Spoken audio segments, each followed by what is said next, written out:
محطات مهدوية.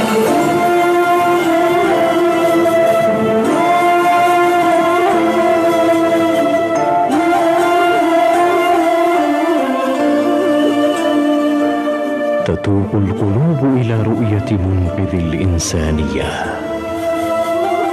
ومخلص الأمة من تشتتها، المنتظر المهدي، وعبر محطات مهدوية متتابعة ستتألق فيها مشكاة أرواحنا بالحب.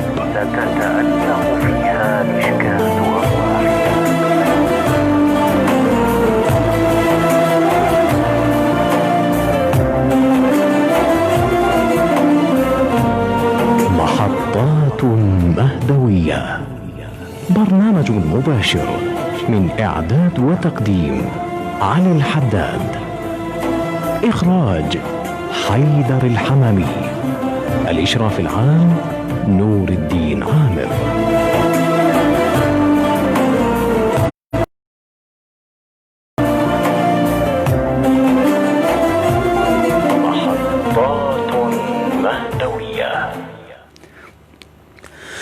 بسم الله الرحمن الرحيم، والحمد لله رب العالمين، والصلاة والسلام على سيدنا محمد وعلى آله الطيبين الطاهرين.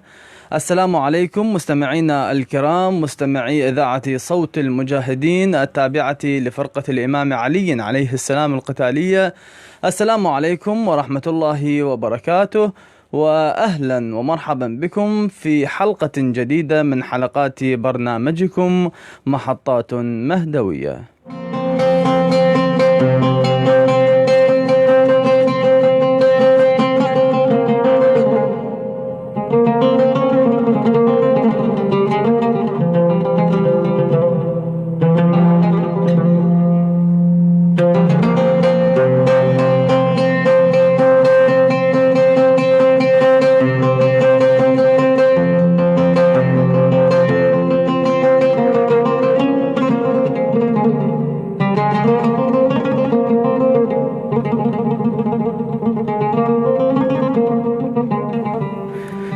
مستمعينا الكرام، ونحن في هذا اليوم المبارك، في يوم الجمعة وفي أول أيام عيد الأضحى المبارك، نقول أسعد الله أيامكم وكل عام وأنتم بألف خير، كما نسأله تعالى أن يحفظنا وإياكم من كل سوء وبلاء، وأن يرفع هذه الغمة عن هذه الأمة، وأن يعيد علينا وعليكم هذا العيد بالخير والصحة والسلامة.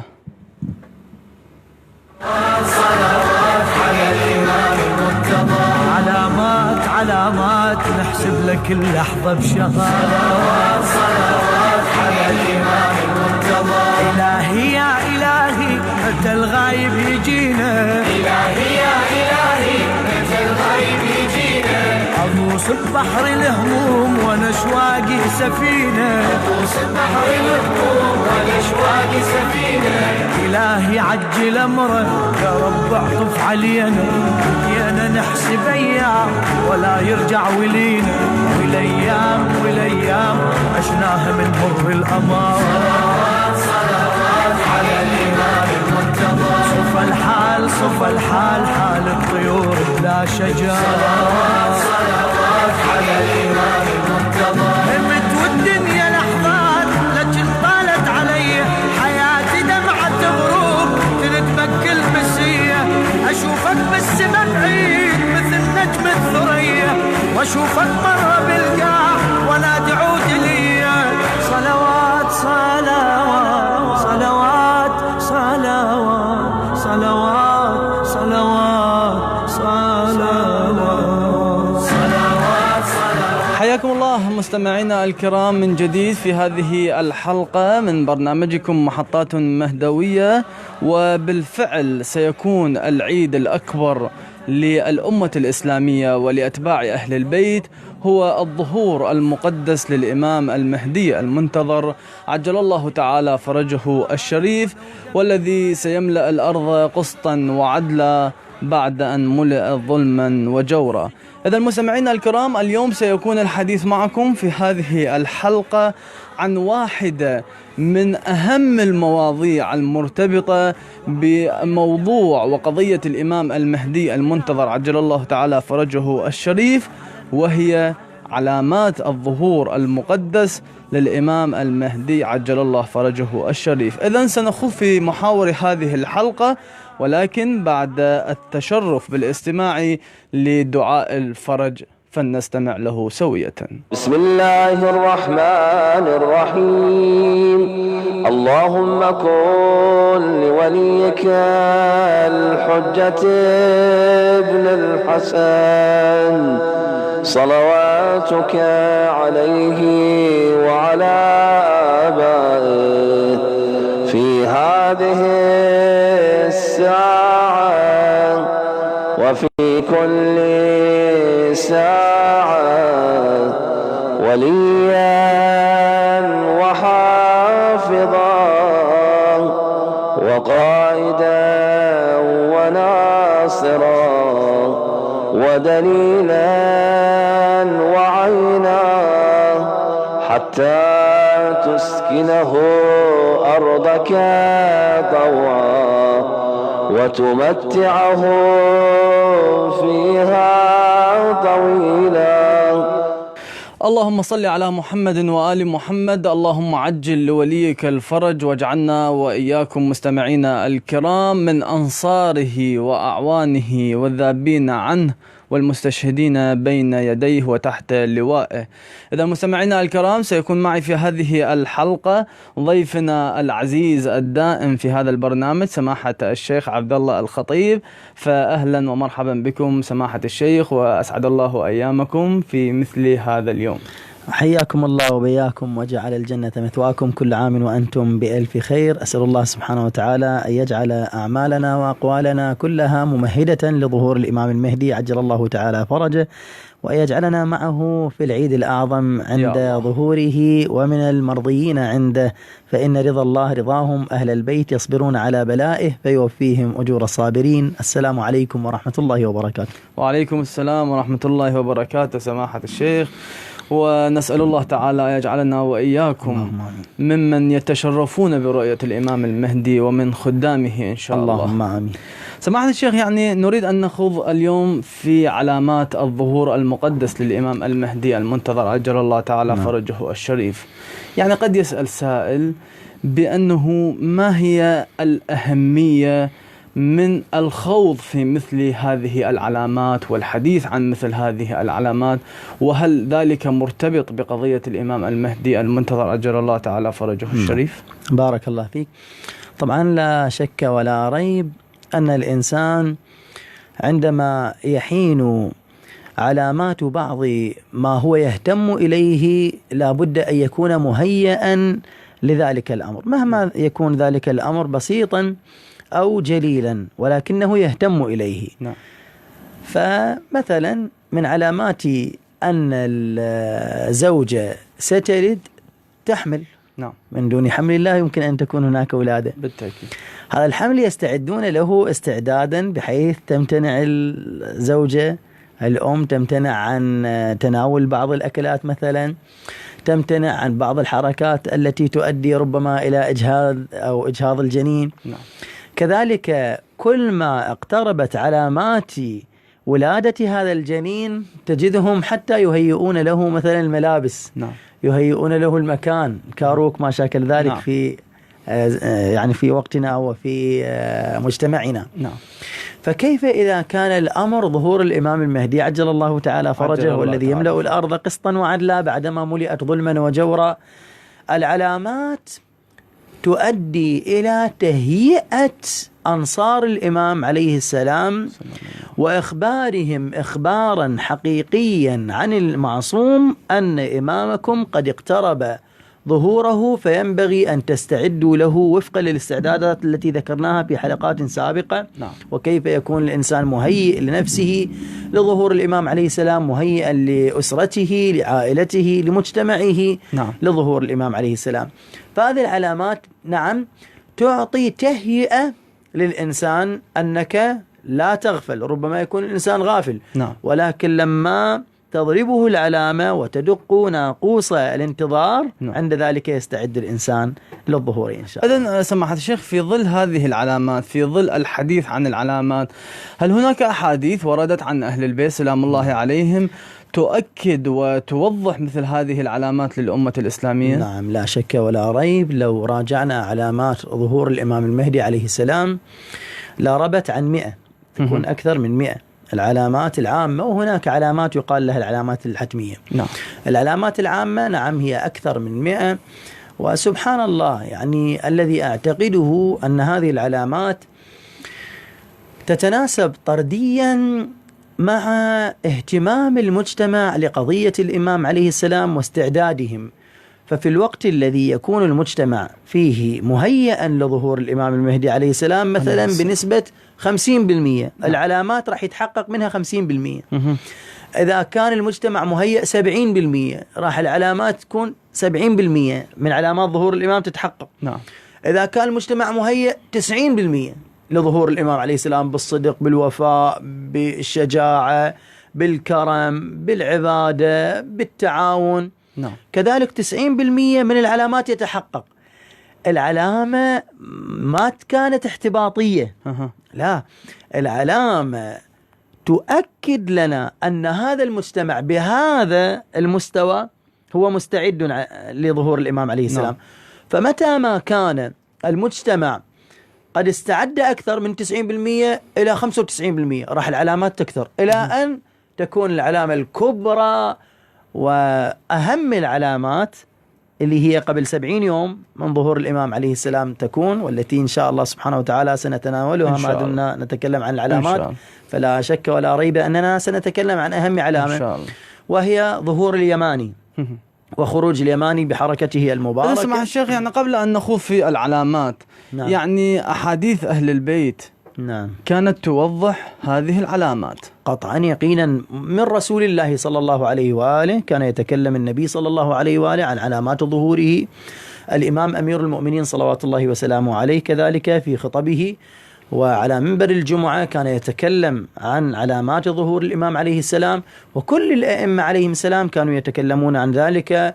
بل أننا نجد أنهم يأمروننا بقراءة سورة الروم، سورة الدخان مثلا، لما فيهما من علامات ظهور الإمام عليه السلام. نعم. إذن سماحة الشيخ، يعني يبدو أنه العلامات، علامات الظهور واستعداد الأمة واستعداد المجتمع لاستقبال الإمام المهدي كانت في بينهما علاقة طردية مثلا. أحسنت، هذا الذي نقوله، أنه متى ما المجتمع استعد، شوف هسه تلاحظ أنه بعض السنوات علامات كثيرة من علامات ظهور الإمام عليه السلام. قد يقول قائل إذا العلامات مثلا في سنة 300 هجرية مثلا أو في سنة 500 هجرية صارت بعض العلامات، يعني شنو هم تتكرر؟ نعم تتكرر العلامات. العلامات غير الحتمية تتكرر بحسب اهتمام المجتمع لظهور الإمام عليه السلام. مثلا يفيض الفرات حتى يدخل زقق الكوفة وشوارعها وبيوتها، هذا حدث مرارا، ليست مرة واحدة ولا مرتين. مثلا يتزي الرجال بزي النساء والنساء تتزيى بزي الرجال، هذا كذلك حدث مرارا في المجتمع. مثلا نار تخرج في المشرق، هذا حدث مرارا. هدم في جدار الكوفة زين من باب الثعبان مثلا، هذا هم كذلك حدث مرارا. يعني تقرأ في البحار للشيخ المجلسي يقول هذه العلامة قد تحققت، وذاك اليوم ما صار أيضا تحققت سنة أو أقل من سنة تحقق، ونحن رأينا كيف أن الجدار انهدم بشكل واضح جدا، حتى خلوا له شنو أعمدة من أجل حفظه. فإذا هذه علامات تتكرر مرارا. حتى مثلا غلبة الروم، غلبة الترك، كم مرة الترك دخلوا العراق مثلا، كم مرة الروم دخلوا العراق مثلا. فهذه علامات تتكرر، ولكن مع تكرارها تبقى علامة أو لا تبقى علامة؟ نعم تبقى علامة. العلامة تتكرر، وهذا إن شاء الله سبحانه وتعالى سنستفيد منه كثيرا، نعم، من أجل أن نعد أنفسنا إعدادا حقيقيا لظهور الإمام المهدي عجل الله تعالى فرجه عندما نتكلم عن العلامات بالتفصيل. إذن ذكرت سماحة الشيخ قبل قليل بأنه هناك علامات حتمية وبالتأكيد هناك علامات غير حتمية. نعم. ما هي هذه العلامات وكيف يكون الفرق بينها؟ نعم.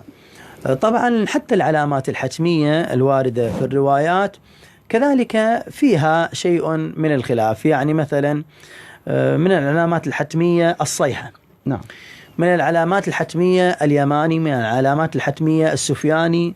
وعلامة السفياني يذكرها أهل البيت صلوات الله وسلامه عليهم كثيرا، حتى ورد أنه كل من ادعى المشاهدة نعم، قبل السفياني والصيحة فهو كذاب مفتر.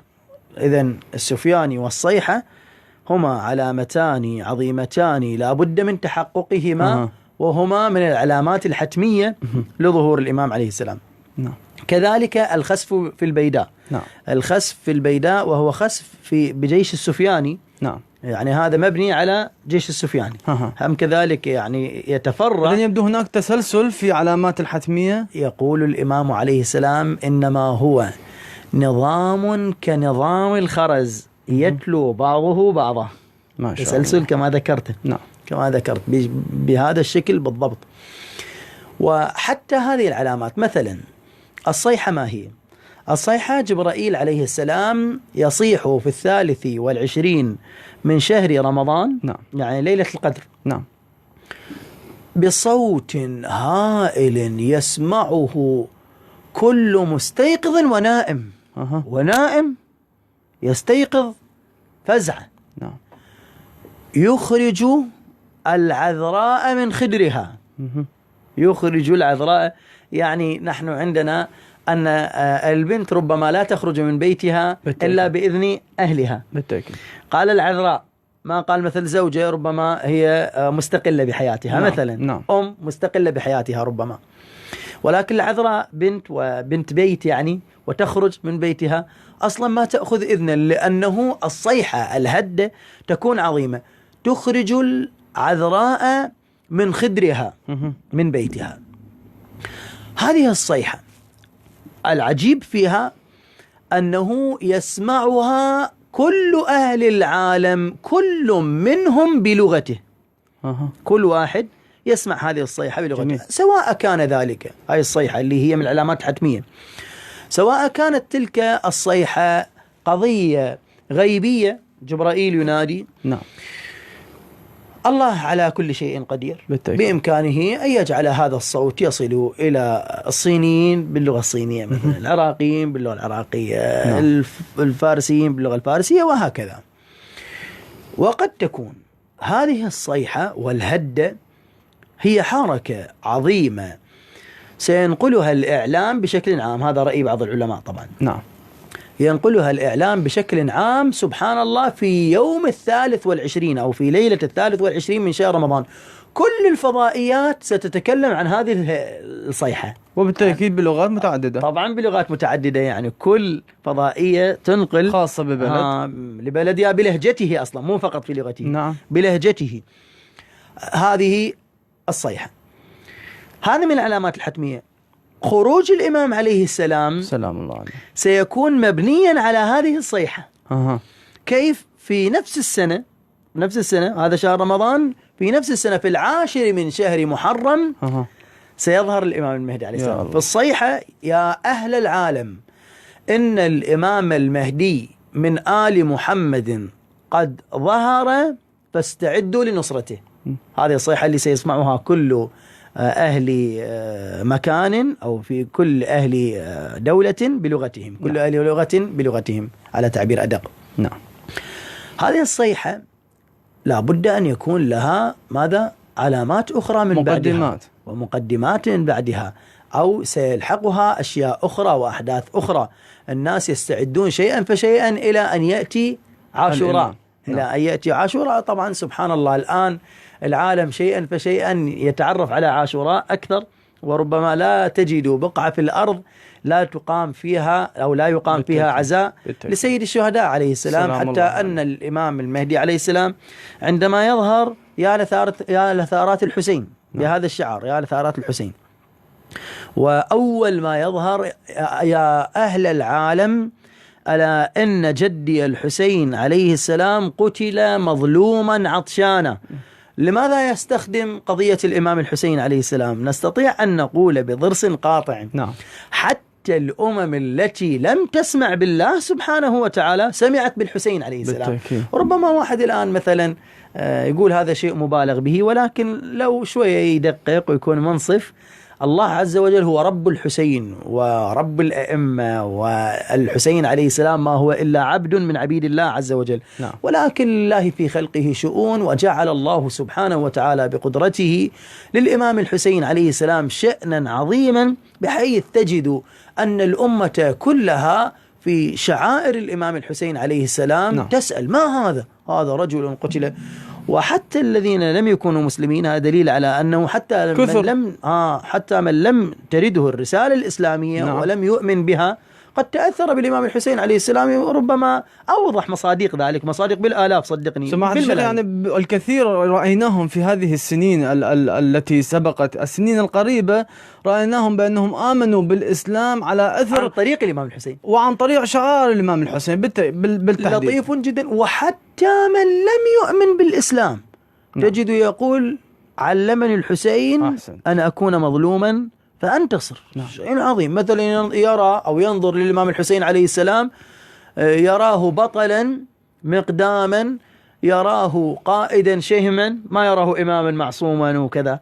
فإذا تأثر العالم تأثر عظيم جدا. لذلك الإمام المهدي عندما يأتي ينادي بهذا فهذه العلامة أو هذه الصيحة مهيئة علما لخروج الإمام الذي سيخرج بقضية الإمام الحسين عليه السلام وزيارة الإمام الحسين. هذه الأولى. هذا أول العلامات. السفياني يخرج بعد ذلك، بعد الصيحة. السفياني يسيطر على الكور الخمس، الشام كلها، سوريا وما لفها يسيطر. وهو طبعا عثمان بن عنبسة في الروايات اسمه عثمان بن عنبسة، وليس بالضرورة أن يكون هذا الاسم، ربما يكون هذا الاسم حركيا، وربما يكون الاسم الصحيح هو له هذا، ولكنه لا يعلنه، يأتي باسم آخر، لأنه صار الناس يلعنونه ويعرفون هذه القضايا. فيكون ناصبيا إلى أبعد درجة، بحيث أن جيش السفياني يمر على القرية فيها الذهب والفضة لا يلتفتون إليها، ويرون رجلا يحب أهل البيت فيقتلونه ولا يأخذون سلبه، يقتلونه لأجل قتله لأنه يحب أهل البيت. يعني من أوضح مصادقه الآن داعش أصلا ما يفكر بسلب الإنسان، ما دام يحب أهل البيت لابد أن يقتل. زين. المذهب الوهابي بشكل عام الآن تقريبا هو يعلن. إذن يبدو سماحة الشيخ هذه المناطق التي سيسيطر عليها السفياني كانت مهيئة لاستقبال السفياني قطعا يقينا. هو الذي نقوله. وسبحان الله أنت سبقتني في هذه الكلمة، أنا أريد أن أقولها. كيف اليماني من أعظم من يمهد لظهور الإمام المهدي عليه السلام، وهو العلامة الثالثة من العلامات الحتمية القطعية.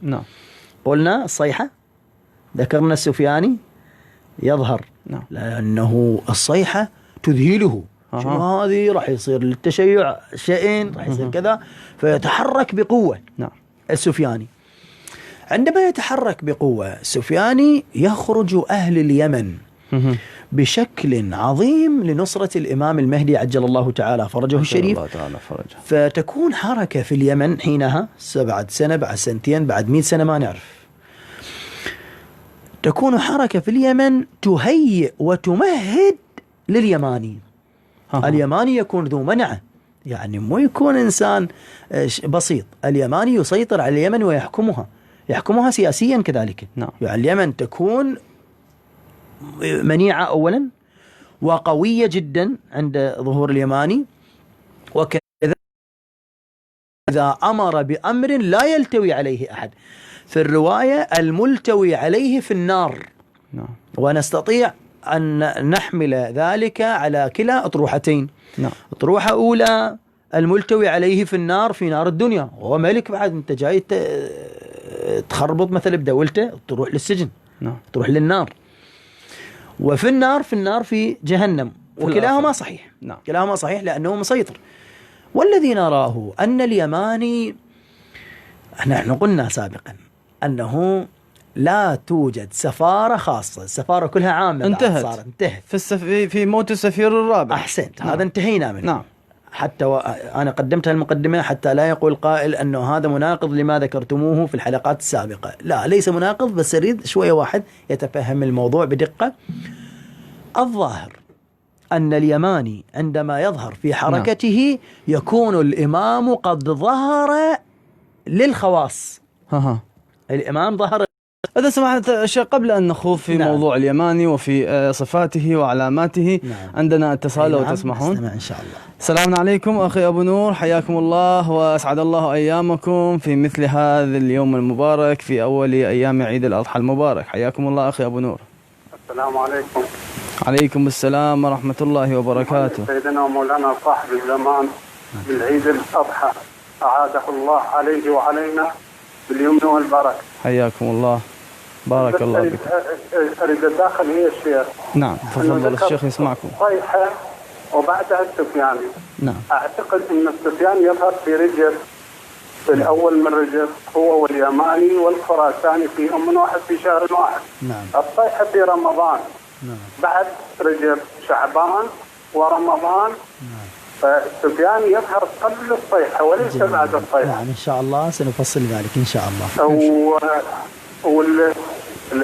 يعني العلامة الأقرب اللي هي قتل النفس الزكية بين الركن والمقام، هاي 28 بالحجة. أحسنت.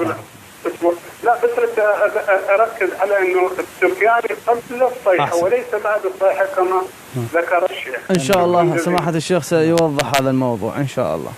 شكرا جزيلا. الله يحفظكم أخي أبو نور، بارك الله بكم.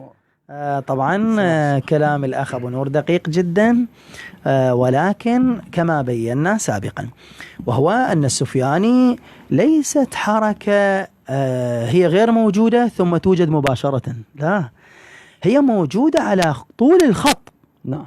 وهذا الذي أكدنا عليه، قلنا أن العلامات ماذا؟ العلامات تتكرر. يعني السفياني لا يوجد زمان إلا وفيه سفياني، ولكن تقوى شوكته ويسيطر على الكور الخمس عند ذلك الذي ذكره في رجب، ولكن لا يتحرك الحركة المعهودة لقتل أتباع أهل البيت والنيل منهم ويجن جنونه إلا بعد الصيحة. هو يكون قد خرج. السفياني يكون قد خرج ويعمل كثير من الأعمال، يبقر بطون الحوامل، يقتل أهل البيت أو أتباع أهل البيت تحت كل حجر ومدار. هذا موجود من رجب تبتدئ حركته. نعم. وفي رواية أنه يحكم حمل امرأة عن 9 أشهر. نعم.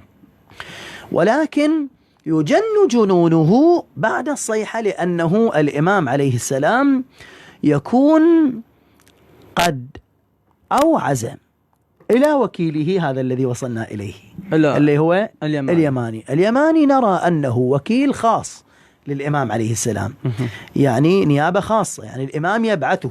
ولذلك في الروايات أن اليماني يدعو إلى صاحبكم والملتوي عليه في النار. بالنسبة لليماني والخراساني والسفياني سيكون بينهما معارك قطعا يقينا. هذه المعارك ستكون طبعا في روايات أهل البيت صلوات الله وسلامه عليهم، اللي قلنا أنها تتكرر دائما. اليماني 2، يماني عام يعني عنده ولاية عامة، نعم، ويماني خاص هو الذي سيكون الملتوي عليه في النار. نعم. يماني يقتل واليماني يقتل. اليماني الآخر نعم، اليماني الآخر هو الذي سيبقى إلى خروج الإمام من بعد ظهور الإمام عليه السلام، و7 أشهر يعطي الولاية لليماني، بحيث يكون اليماني هو القائد العام للتشيع لمدة 7 أشهر قبل خروج الإمام. نعم. هناك ظهور للإمام عليه السلام وهناك خروج. ظهور الإمام عليه السلام لا يكون إلا للأوحدي من الناس، من بينهم اليماني. خروج الإمام عليه السلام لا، لعامة الناس. خروج الإمام لعامة الناس وهو في مكة من بعد قتل النفس الزكية. من بعد قتل النفس الزكية طبعا، من بعد 15 يوم. نعم. من قتل النفس الزكية. إذا سمحت الشيخ لنعيد العلامات الحتمية: الصيحة، نعم، خروج السفياني، نعم، وثم اليماني، وبعدها قتل النفس الزكية. هو متسلسلة. نعم. قتل النفس الزكية الذي يبعث من قبل الإمام المهدي عليه السلام سلام الله ليخطب في مكة فيقتل على المنبر. يقتل، يغضب الله عز وجل ويغضب الإمام عليه السلام غضبة لم يغضب مثلها. وعلى أثرها، على أثر قتل النفس الزكية، وهو من علامات كذلك الحتمية القريبة، أقرب العلامات لظهور الإمام صلوات الله وسلامه عليه. نعم. عند ذلك يظهر الإمام صلوات الله وسلامه عليه. الإمام عندما يظهر هو الآن النفس الزكية الذي بعثه الإمام عليه السلام. نعم. يقتل في مكة، فكيف الإمام يسند ظهره إلى مكة ويقول، أو إلى الكعبة ويقول: من حاجني في الله فأنا أولى الناس بالله، من حاجني في رسول الله فأنا أولى الناس برسول الله، من حاجني في عيسى في موسى. نعم. إلى آخره.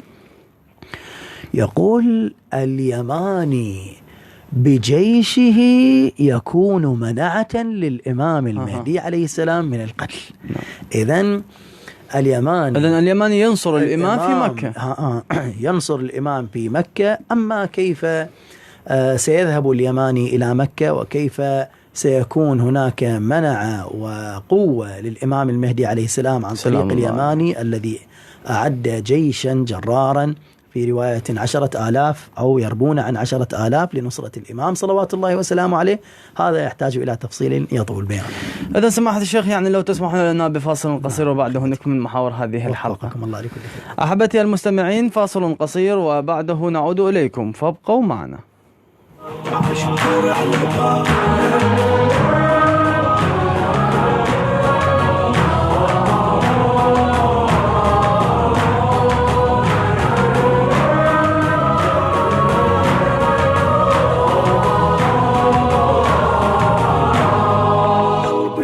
قلبي نقش 14 نور على بابه، حكم وجب والرب كتب آية بكتابه. قلبي نقش 14 نور على بابه، حكم وجب والرب كتب آية بكتابه. قلبي بغرامه يعلن هيامه، حب الإمامه رغم الملامه.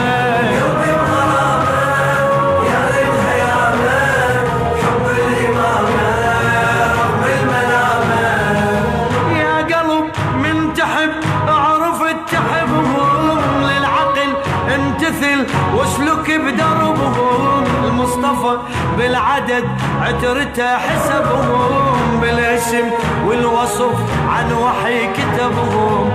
ذوب في حب النبي يلا يا فادي، وانا اعرف دقتك يا علي تنادي.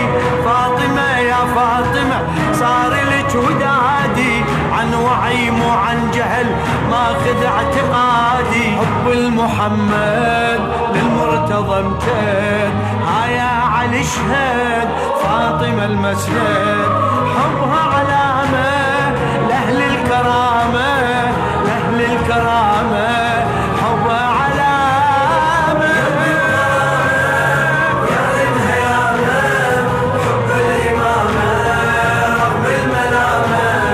قلبي نقش 14 نور على بابه، حكم وجب والرب كتب آية بكتابه. قلبي بغرامه يعلن هيامه، حب الإمامة رغم الملامة.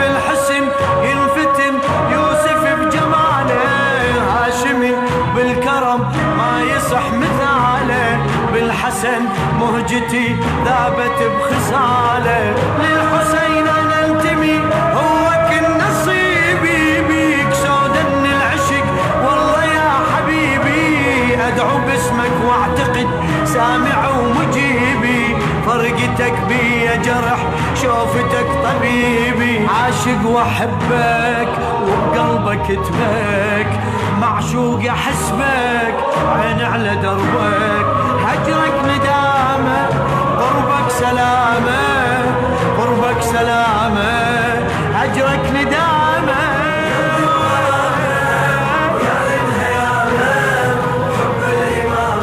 حياكم الله مستمعينا الكرام، مستمعي إذاعة صوت المجاهدين التابعة لفرقة الإمام علي عليه السلام القتالية. حياكم الله من جديد في هذه الحلقة من حلقات برنامجكم محطات مهدوية، والتي نتحدث فيها عن علامات الظهور المقدس للإمام المهدي المنتظر عجل الله تعالى فرجه الشريف، برفقة سماحة الشيخ عبد الله الخطيب. حياكم الله سماحة الشيخ من جديد. حياكم الله، بارك الله فيكم. سماحة الشيخ، يعني كنا نتحدث عن العلامات الحتمية والتي كانت بتسلسل معروف، هو الصيحة وخروج السفياني وخروج اليماني وقتل النفس الزكية. نعم. وماذا بعد؟ ثم الخسف بالبيداء. نعم. وهو مبتني على كل ما ذكرناه.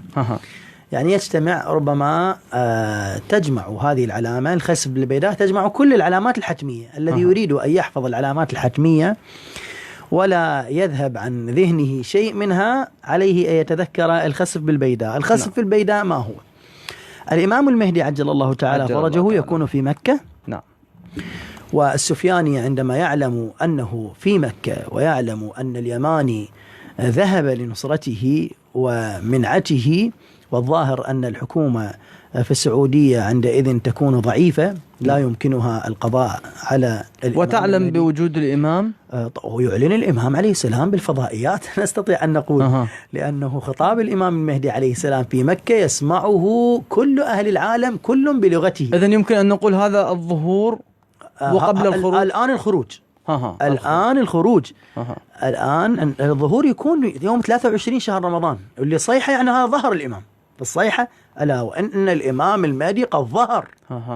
خروجه يعني ابتدائه بحركته الواقعية العملية العلنية. نعم. يكون في 10 من شهر محرم. وين؟ في مكة. نعم. في الكعبة. هناك يعلن الإمام صلوات الله وسلامه عليه. زين أول نفس الزكية قبل 15 يوم قتلوه. كيف الإمام نفس المكان نعم. ينطلق؟ نعم. لما يقتل النفس الزكية، أخو النفس الزكية مستحيل أن يكون شخصية طبيعية. بالتأكيد. لا شك أنها تكون شخصية شيعية لها ثقل عالمي، بحيث عندما يستشهد وفي الكعبة هناك يستشهد النفس الزكية بين الركن والمقام. بين الركن والمقام، يعني فشيء كارثي. نعم. ستكون حركة شيعية عظيمة، وأهل اليمن ينطلقون بأعداد غفيرة إلى هناك بأي طريقة. ربما هم أصلا موجودين ظلوا ما طلعوا لما يروحون إلى مكة. نعم. بالحج. نعم. لما يروحون إلى مكة يبقون في الحج إلى محرم، مو بعيد. نعم. مو بعيد، يعني الآن نحن الحجاج الآن في مكة. نعم. بعض الأحيان تبقى القوافل إلى ما بعد، إلى شهر محرم، إلى 10 من محرم فوق. نعم. 10 من محرم أصلا يبقون. على أي حال لإجراءات السفر وإجراءات حتى بالشكل الطبيعي يستطيعون أن يبقون. نعم.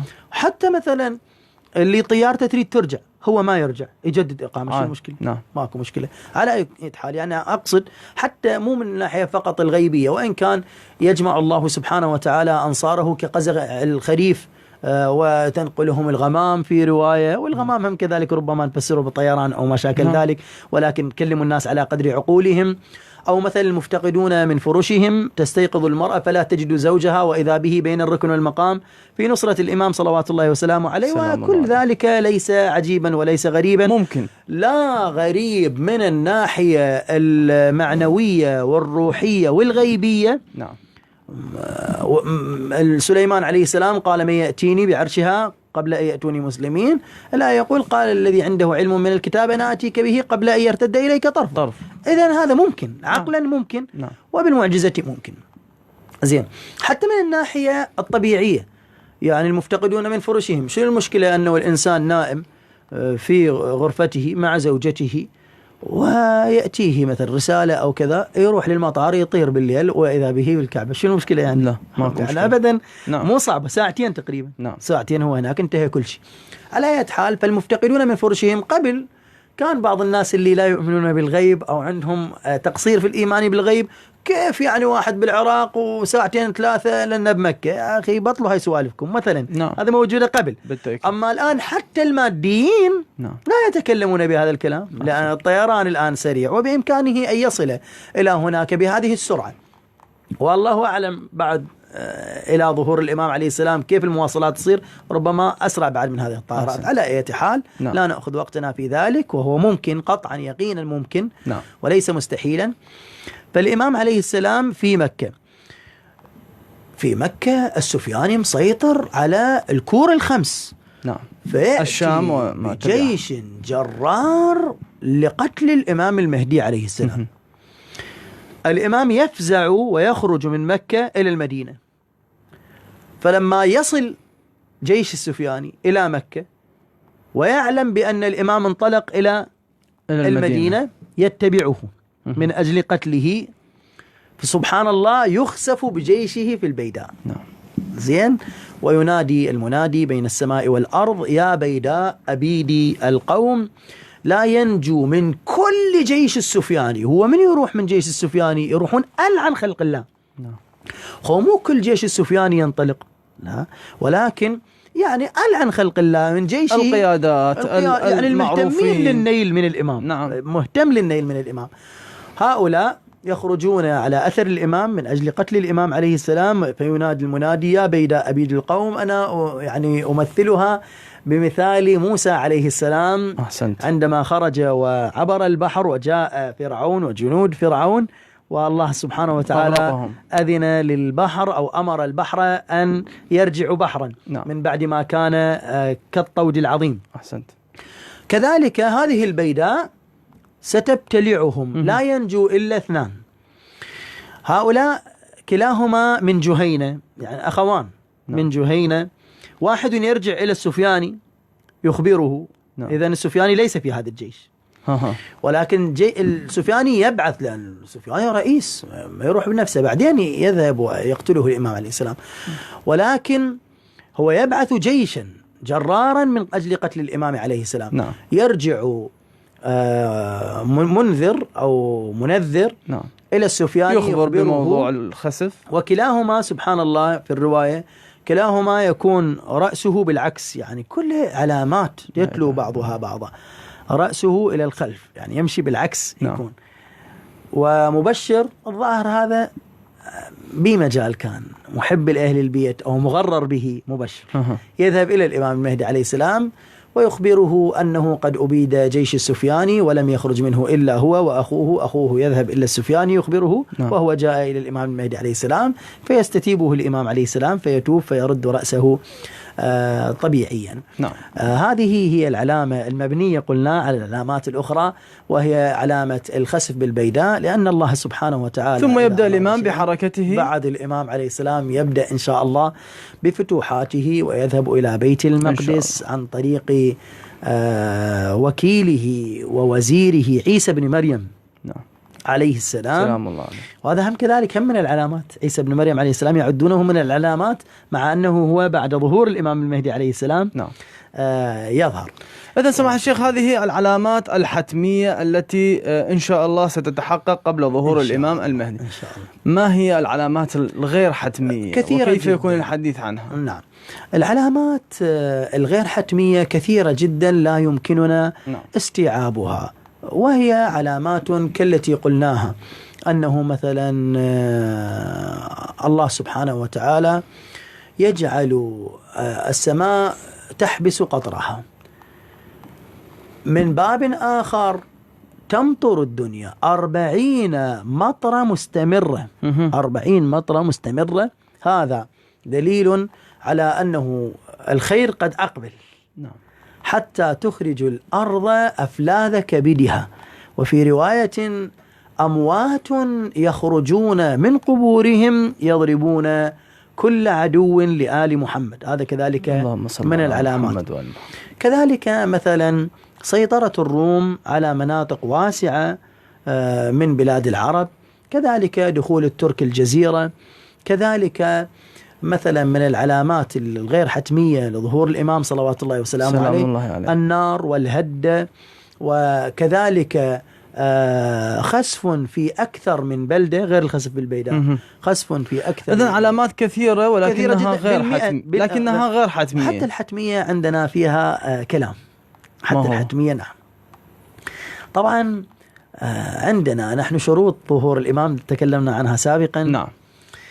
الإمام الصادق عليه السلام يسأل عن العلامات الحتمية، هل يكون فيها البداء؟ تعرفون البداء؟ نعم. بداء يمحو الله ما يشاء ويثبت وعنده أم الكتاب، يعني أن الله سبحانه وتعالى يبدلها، وهو قول الله عز وجل إن الله لا يغير ما بقوم حتى يغيروا ما بأنفسهم. حتى ظهور الإمام عليه السلام نعم يعتمد على البداء كذلك، ولكن كيف الآن سنبينه إن شاء الله سبحانه وتعالى. إن شاء الله. العلامات الحتمية التي ذكرناها، رجل يسأل الإمام الصادق عليه السلام أيكون بداء في العلامات الحتمية؟ قال نعم، فصار الرجل يبكي. الإمام الصادق عليه السلام قال له لماذا تبكي؟ قال سيدي يعني نحن أملنا بظهور الإمام، وأملنا أن يخلصنا من الظلم والجور. أسألك عن العلامات الحتمية تقول يصير بها بداء، إذن ربما يكون بداء بظهور الإمام المهدي ولا يظهر. نعم. فقال الإمام عليه السلام ظهور الإمام ليس من العلامات الحتمية، ظهور الإمام من الوعد الإلهي، من الميعاد. وعد الله الذين آمنوا منكم وعملوا الصالحات والوعد لا يتغير، والله لا يخلف الميعاد. نص القرآن الكريم والله لا يخلف الميعاد. فقال فرج الله عنك كما فرجت عني يا ابن رسول الله. إذن حتى العلامات الحتمية نعم هي حتم، لا ظهور للإمام إلا بالسفياني، لا ظهور إلا بالصيحة، لا ظهور إلا باليماني، لا ظهور إلا بالخسف بالبيداء. موجودة هذه روايات موجودة، ولكن ممكن يصير بها بداء. نعم ممكن يصير بها بداء. كيف؟ إذا كانت الأمة قد رجعت إلى الله ولجأت إلى الله سبحانه وتعالى لجوءا حقيقيا. شوف السفياني مرة يقول يحكم العراق يوما واحدا، مرة يقول يحكم العراق 3 أشهر، مرة يقول يحكم العراق حمل امرأة 9 أشهر. كيف الروايات تضاربت؟ ماكو أي تضارب بالروايات وكلها صحيحة، ولكنها ممكن كذا وكذا وكذا. هذا الإمكان من أين يأتي؟ متى ما كان الشعب العراقي مثلا مثقفا عارفا مقاوما لهذه الحركة المنحرفة، وربما حتى هذا اليوم الواحد ماكو أصلا ما يدخل العراق السفياني. ممكن، نعم ممكن. متى ما كان هناك تخاذل، متى ما كان هناك ميوعة، متى ما كان الشاب حاير بالألبوم مال الأغنية للمطرب الفلاني متى تخرج، متى ما كان الإنسان ما ابتعاد عن الدين، ابتعاد عن الله سبحانه وتعالى، ابتعاد عن الثقافة الدينية، لا، السفياني ربما يدخل وينادي مناديه في الكوفة: ألا من جاءنا برأس واحد من شيعة آل محمد فله كذا، فيثب الجار على جاره من أجل أن يأتي به. كما لاحظنا ذلك سماحة الشيخ في أيام داعش ودخول هذه القوى المنحرفة في تلك المناطق مهيئة وتصدي له الشباب المؤمن، الشباب المرجعي، شباب الحشد الشعبي، تصدي لهذه. هذا مثال جيد. نعم. ضربته جزاك الله خيرا. هكذا إذن يعني تلك المناطق التي ذكرتها لو لم تكن مهيئة شيئا ما لاستقبال فكرة داعش اللي هي تمثل السفياني في أوضح صوره، لما استطاعوا أن يسيطروا أصلا. كيف يسيطروا؟ من يؤويهم؟ أين يسكنون؟ ما ممكن. كذلك بالنسبة للكوفة، بالنسبة للنجف، بالنسبة لكل مناطق العالم، أنما يحتاج الباطل إلى حاضنة. يقول الإمام الصادق عليه السلام: إن بني أمية أقل من أن يسلبون حقنا ويظلمون لولا أنهم يجدون من يجبي إليهم الأموال ومن يكتب لهم ألا فمن أعانهم بقرطاس أو قلم كان معهم في جهنم والعياذ بالله. والإمام عليه السلام كذلك عندما يسأل عن ولا تركنوا إلى الذين ظلموا فتمسكهم النار، فيقال له الذي يخيط لهم الملابس هل يكون ممن ركن إليهم؟ قال نعم. لا، هذا منهم، هذا منهم. الذي يكون راكن إليهم الراضي بفعلهم. أحسنت. هذا سماحة الشيخ، يعني الحديث عن العلامات الحتمية حديث لا يمكن أن يحتمل أكثر من احتمال، وهي محددة ومشخصة بمواضيع معينة كما تفضلت. لكن هناك العلامات غير الحتمية، والحديث عن العلامات غير الحتمية هناك بعض الروايات، بعض الأحاديث من هنا أو هناك قد ينقل بعض العلامات الغير حتمية طبعا، فيقول كذا يحدث كذا يحدث، ويعني يكثر الحديث في هذا الموضوع. ألا يسبب ذلك إرباك في واقع المجتمع الإسلامي المنتظر للإمام المهدي المنتظر عجل الله تعالى فرجه الشريف؟ بارك الله فيك، سؤال مهم جدا. ينبغي ألا نضع مصداقا لمفهوم في عقولنا. يعني مثلا واحد ظن أن هذا من العلامات، نعم، لا يخلي أمر قطعي يقيني لا شك فيه. لا، خلي ردة فعل أو شون نقول مثلا ممكن أن لا يكون مثل ما هو يريد. نعم. وهذا طبعا سبب إرباكا كبيرا جدا. كثير من الأخوة الذين يظنون مثل جماعة الزرقاء وغيرهم نعم. في كل العالم الآن في البصرة، نعم. هؤلاء المغرورون ليس فقط بالعلامات غير الحتمية، لا، حتى بالعلامات الحتمية. واحد يدعي أنه ابن الإمام المهدي عليه السلام، واحد يدعي أنه هو اليماني، يقول أنا اليماني، رسول الإمام يماني. زين، ما هو دليلك على أنك اليماني؟ قل فلله الحجة البالغة ولو نعم. شاء لهداكم أجمعين. نحن نقول للمستمع الكريم وواقعا يعني نعطيه الأمل، نعم، ونعطيه اليقين. ذلك الكتاب لا ريب فيه هدى للمتقين، كذلك الإمام عليه السلام لا ريب فيه. لا تظن أن قضية اليماني الذي يقول عنه الإمام المعصوم عليه السلام إن أمره محتوم والملتوي عليه في النار، لا تتصور أنه ادعاء أنني أنا اليماني. أصلا هو لا يدعي أنه اليماني، ربما لا يقول إنني أنا اليماني، لكن الواقع يشير إليه، ولكن الواقع والعلامات تشير إليه. هذا من جانب آخر مهم جدا، ينبغي له أن يأتي بحجة لا يمكن لإنسان غيره أن يأتي بتلك الحجة، لأنه رب العالمين لا يغر عباده. يأتي المفضل ابن عمرو الجعفي إلى الإمام الصادق عليه السلام ويقول لقد روينا عن آبائكم أن هناك 11 راية مشتبهة كل يدعي أنه الإمام المهدي عليه السلام، هذا صحيح؟ قال نعم. فبكى فقال علامة تبكي؟ قال لا يضيع علينا، شو وين راح نعرف الإمام عليه السلام؟ نعم. فكانت شمس داخلة من كوة في الغرفة، قالت تنظر ما هذه؟ قال هذه الشمس. قال والله لأمرنا أبين من الشمس. ما شاء الله. أنا ما أقول والله إن اليماني أبين من الشمس. أكو اثنين يختلفون على أنها هي شمس؟ لا. زين، ما ممكن، هذه الشمس واضحة. فاليماني عليه السلام يكون واضحا. شيخنا كيف يكون واضحا مع هذه الفتن؟ سيعطي علامات وسيعطي معجزات، يعني ستكون هناك في الروايات معجزات على يد اليماني، بحيث لا يمكن لإنسان آخر أن يصنع تلك العلامات. جميل. فهؤلاء الذين يربكون العالم كما تقول، وأنه راح يصير هيك علامة، راح تنقلب الدنيا بهيك يوم، راح يكون كذا، ويخلون الناس في إرباك وفي خوف. مو فقط ذلك، هذه الأكاذيب تجعل من قضية الإمام المهدي عليه السلام أو تسفه قضية الإمام. أضرب لك مثلا، واحد صاح أني قد غرقت أنقذوني، يجوا يلقوا شنو؟ كذب، ما غرق، كذاب. راحوا مرة ثانية صاح غرقت أنقذوني، هم يجوا يلقوا في اليوم اللي فعلا هو غرق غارق يصيح والفلاليح يسمعوه، لم يأتي أحد لإنقاذه. قال هذا مثل كل يوم يضحك علينا، وإذا به مطوف ميت. نعم. زين. أو هذه نفسها سووها للأطفال عن قضية أنه راعي وعنده أغنام، يقول الذئاب تعالوا، في المرة الثالثة لم يأتي إلي أحد وأكلت الذئاب أغنامه. نعم. هذا المثال يشابه جدا هؤلاء، ولذلك لعن الله الوقاتين. ليش هاللعن هذا على الوقاتين إلى أبعد درجة؟ لعن الله من وقت فهو ضال، كذبوه كذا. ليش؟ لأن هذول يسفهون القضية.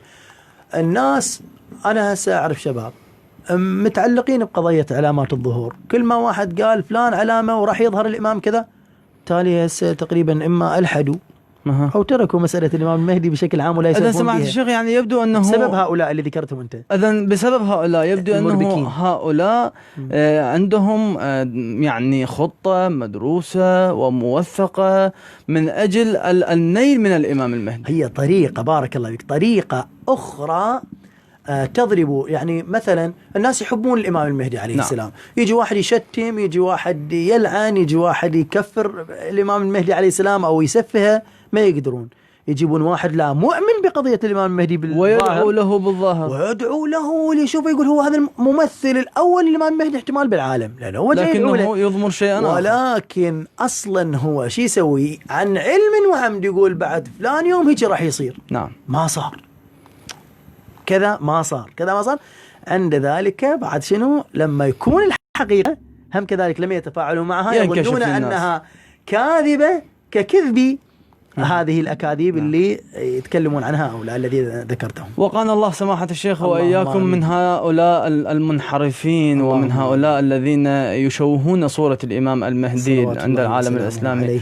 ونسأل الله تعالى ونحن في هذه الأيام المباركة، في أيام عيد الأضحى المبارك، أن يجعلنا وإياكم وجميع المستمعين الأعزاء من أنصار الإمام المهدي المنتظر عجل الله تعالى فرجه الشريف، ومن المستشهدين بين يديه وتحت لوائه. سماحة الشيخ عبد الله الخطيب، شكرا جزيلا على حضوركم معنا في هذه الحلقة. الله يحفظكم وكل عام وأنتم بألف خير.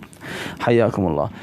مستمعينا الكرام، وصلنا وإياكم إلى نهاية هذه الحلقة من حلقات برنامجكم محطات مهدوية، والذي يأتيكم عبر إذاعة صوت المجاهدين التابعة لفرقة الإمام علي عليه السلام القتالية، والتي تحدثنا فيها في هذه الحلقة عن علامات الظهور المقدس للإمام المهدي المنتظر عجل الله تعالى فرجه الشريف. في ختام هذه الحلقة تقبلوا تحياتي أنا في الإعداد والتقديم علي الحداد، وفي الإخراج الزميل حيدر الحمامي، وفي الإشراف العام الزميل نور الدين عامر. انتظرونا إن شاء الله في حلقات قادمة ومواضيع أخرى. إلى ذلك الحين تقبلوا تحياتي ودمتم في رعاية الله وحفظه. محطات مهدوية.